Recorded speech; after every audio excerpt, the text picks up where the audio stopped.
သူများကိုဂယုသွားဆိုင်နေစရာမလိုဘောနော်ကိုလုံးဆရာစီတာကိုလုပ်ဖို့ပဲအဓိကပေါ့နော်တချို့တွေကတော့မိုးလေးကိုထင်ကြမှာပေါ့နော်မိုးလေးကအဲ့အလုပ်သမားမခေါ်ဘောနော်ဒီလောက်ပတ်စံစီပြီးတော့ဘောနော်ထင်ရင်လဲထင်ချင်စရာပဲပေါ့နော်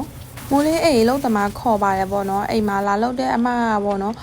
မိုးလေးတို့နေရရက်ကွက်ပြင်းတာပေါ့နော်မိုးလေးသွားလာတဲ့လမ်းတွေကလည်းကြည့်ရသူရွာကိုတတိရတာပေါ့နော်အဲ့ဒီအတွက်ကြောင့်အလုံးတောင်းထွက်လိုက်လို့ပြီးထွက်လိုက်တာပေါ့နော်အဲ့ဒီနောက်ပိုင်းပေါ့နော်မိုးလေးအစ်စ်မပြန်ခေါ်ဖြစ်ဘူးပေါ့နော်ဘာလို့လဲဆိုတော့အိမ်မှာကလည်းအလုပ်တွေကလည်းထွတ်ထွတ်အများကြီးမရှိဘူးပေါ့နော်တာမီနှစ်ယောက်တည်းနေရဆိုတော့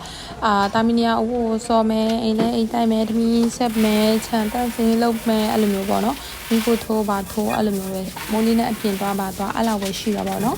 အရင်ကဆိုလည်းပေါ့နော်မိုးလေးနေတဲ့တိုက်ခါမှာမိုးလေးတယောက်တည်းပဲနေခဲ့တာပေါ့နော်မိုးလေးစီးပွားရေးတွေလည်းအများကြီးလုပ်တယ်တယောက်တည်းလည်းနေခဲ့တာပေါ့နော်အခုလည်းမိုးလေးပေါ့လို့မလုံနိုင်ရမလဲပေါ့နော်ကိုပြန်မေးတော့ပေါ့နော်သမီးလေးကတယောက်ပဲရှိတော့ပေါ့နော်သမီးလေးဟိုဝိစားလည်းများတာမဟုတ်ပေါ့နော်ခလေးကလည်း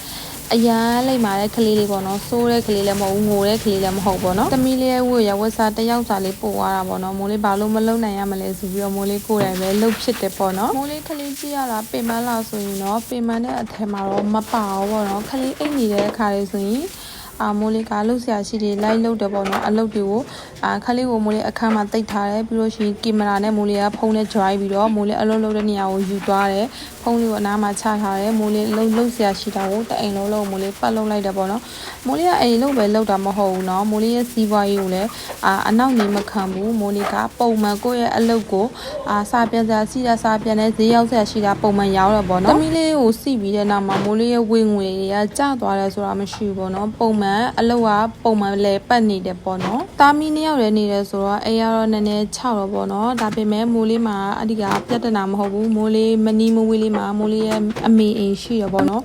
အမေအိမ်ကိုသွားတယ်အမေအိမ်မှာဆိုရင်သူမလေးတွေသူလေးတွေအများကြီးရှိရပေါ့နော်မိုးလေးအိမ်ကနေမိုးလေးအမေအိမ်သွားလို့ရှိရင်အများဆုံးကြာရင်9မိနစ်နဲ့6မိနစ်9မိနစ်ဝင်ကျင်မှာပေါ့နော်အိမ်မှာကျတော့ထမင်းမချက်စာဖြစ်ဘူးပေါ့နော်များသွားဖြစ်ရတော့ဆိုင်မှာဝယ်စားတာများတယ်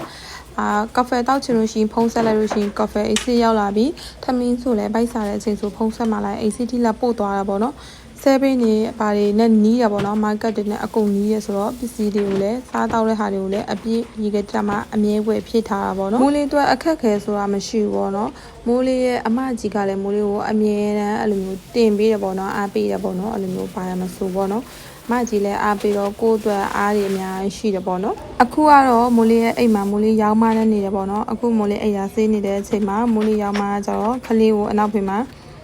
လဲနဲ့လိုက်တုံပြီးတော့ထမင်းကျွေးနေပေးတယ်ပေါ့နော်အခုတော့မိုးလေးအိတ်တာဆေးလို့ပြီးသွားပြီပေါ့နော်မိုးလေးကတော့အတန့်ကြိုက်တယ်ပေါ့နော်မိုးလေးရဲ့အိတ်တာဆိုရင်အမြဲတမ်းတန့်နေမှာမိုးလေးကစိတ်ချမ်းသာတာပေါ့နော်ဘာလို့လဲဆိုတော့မိုးလေးတစ်ခါကျအိတ်တာမှာလဲမိုးလေးဖုံးလေးနဲ့အလုံးလုံးဖြစ်တယ်ပေါ့နော်အဲလေ